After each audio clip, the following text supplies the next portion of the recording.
நேர் விருப்பத்துல இன்னைக்கு நம்ம பார்க்க போறது காட்டுக்குயிலாக வந்து நம் வீட்டுக்குள்ளே பல பாடல்களை ஒலிக்க வைத்த சிங்கர் சொர்ணலதா அவர்களின் இனிமையான பாடல்கள்.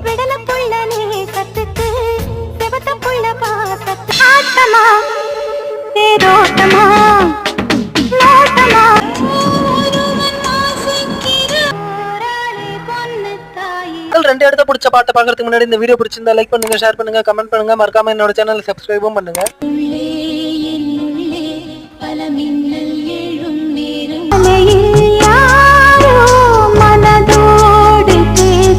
காண கருங்குயில் நம்மை விட்டு நீங்கினாலும் இந்த குயில் வழியாக வந்த பாடல்கள் எங்கும் எப்பொழுதும் எத்தேசையிலும் ஒலித்துக் கொண்டு நம்மளை மகிழ்வித்துக் கொண்டிருக்கின்றது.